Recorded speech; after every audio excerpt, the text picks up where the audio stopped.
Hello and welcome to another episode of Not Your Professional Walkthroughs. My name is Max, and I would like to welcome you to the 9th episode of the Graveyard Keeper walkthrough series.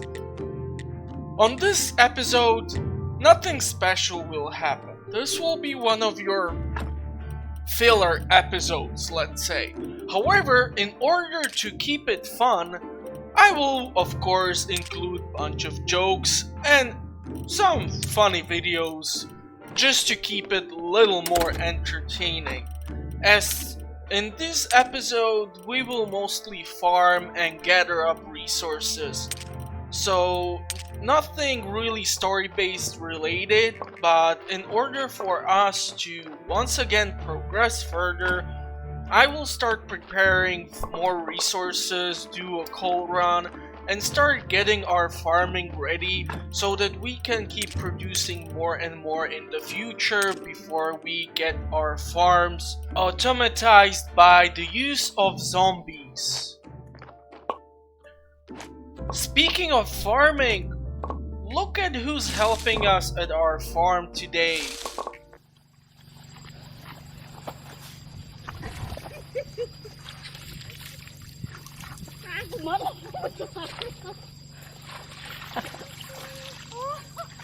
Mới nè.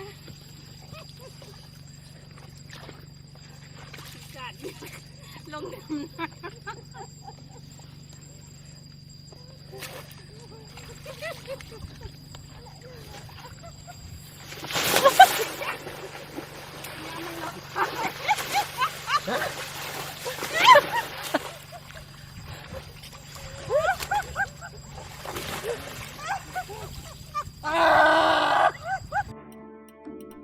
Well, I guess asking him for farming, he was not expecting to get wet.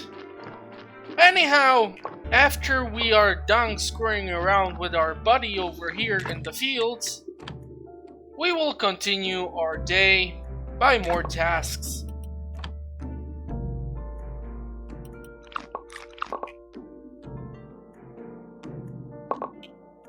Regarding the zombies, the effectiveness level basically causes the zombies to work in a specific speed. Now, I do realize that it's advantageous that even during the time when our main protagonist is sleeping, they will be working.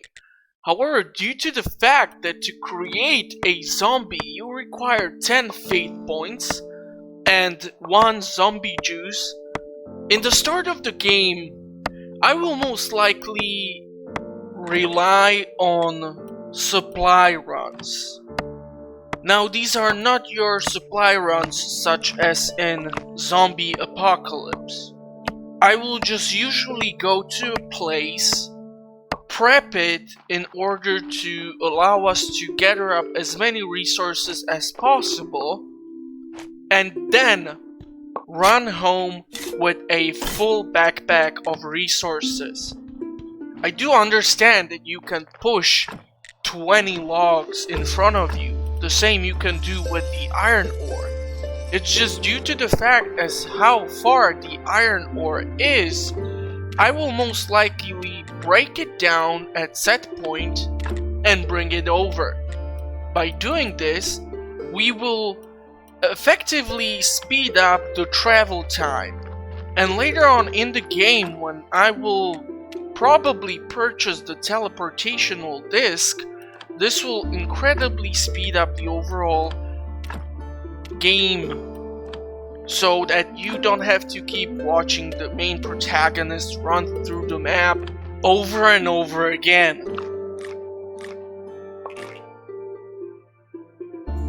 You will usually see that I will also try to gather as many points as possible so that when it comes to research, I will be able to unlock at least 2, 3, or 4 if possible.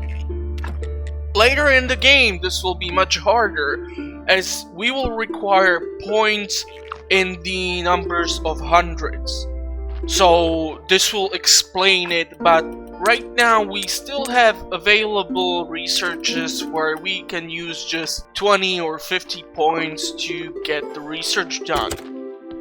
Here I will play a little with the food before I will head into bed. However, personally I would advise you to never eat before you go to sleep. This will totally screw up your night. And also, people are then less likely to wash their freaking teeth, so yeah.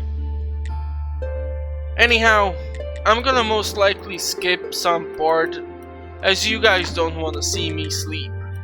So how about we just go into another day and see what happens. One eternity later.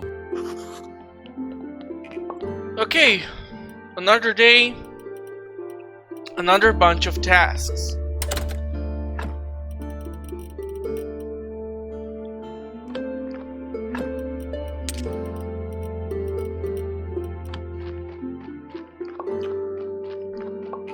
Or more like just more running? I'm not really sure what's my plan here. However, I do see that I have a bunch of stuff prepared for the graveyard finally. This is actually good as crafting the gravestones is giving us also blue points. And as explained in the previous episodes, blue points are the hardest to achieve. This usually means we have to study. Another episode, another bunch of terrible jokes. Please do enjoy! Why did the Scarecrow win the Nobel Prize? Because he was outstanding in his field. What day do potatoes hate the most? Friday. What farm animal keeps the best time? A watchdog. What is a scarecrow's favorite fruit? Strawberries. Let's see if we can prep the graveyard or get the graveyard, I should say, to a better shape. We still have some pieces which need to be fixed. However, as we do not have the repair kit, I will just replace them for now. Later on in the game, all the bodies which show sins or the red skulls on them, I will try to exhume these bodies for cooking purposes. For more cooking tips on the Jamie Oliver show, however, you will have to wait till I get into the morgue. There, we will talk about how the fish fingers are made. Wait, what? I thought they're from the locally sourced fish. Not the locally sourced farmers who have passed last month. Okay, let me take a look at the... Hold on people, we have a technical issue here. Not your professional walkthroughs are not responsible for the ingredients used in your fish fingers. Just because it has fingers in the name, this does not mean you should expect anything besides our freshly caught floaters. I mean pollock. Here I will try to go and clear out the path to the iron ore deposit, stone deposit, and marble deposit. However, what I will find out is that I prepared with insufficient supplies. Now, for those of you who do not have a secondary display on your computer, such as myself, I would advise you, if possible, to use your cell phone, laptop, or other device to look up the Graveyard Keeper Wikipedia. By searching for the specific recipes, you will make sure that you don't have to keep remembering the specific numbers, and you can just prepare when you come to your resources or storage spaces. By doing so, you will speed up the efficiency. Later in the game, this will come in handy with the alchemy.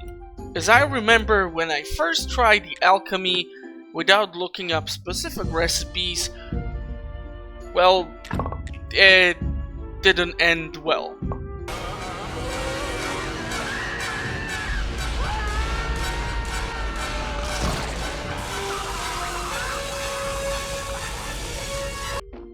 The reason why I'm advising to use additional tool to help you with the recipes is that even now I'm running to the same spot the second time and I do not have the necessary items to unlock the northern part of the map.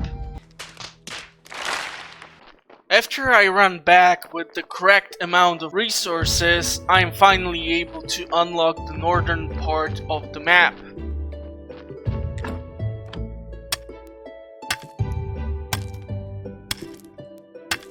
However, as you can see, I have definitely not fixed my pickaxe despite the fact that I had to return back home.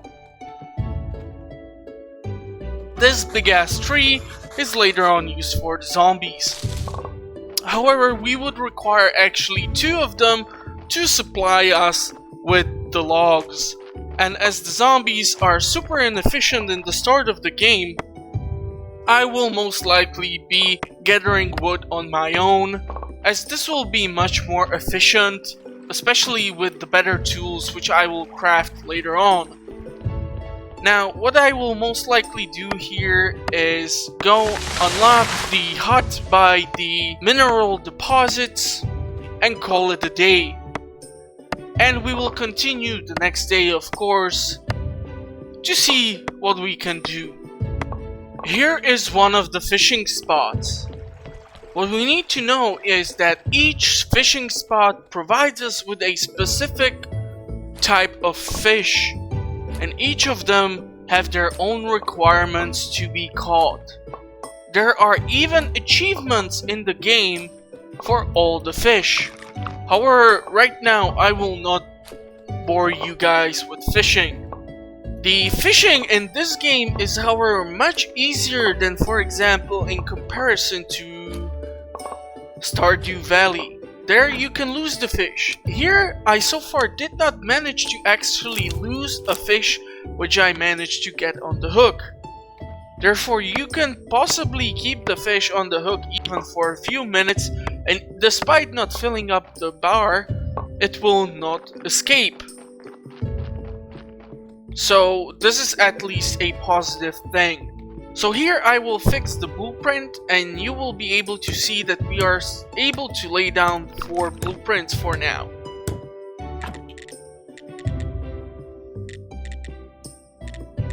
Up here you can see the marble deposit. Next to it is the stone deposit. And to the left right here we have the iron deposit.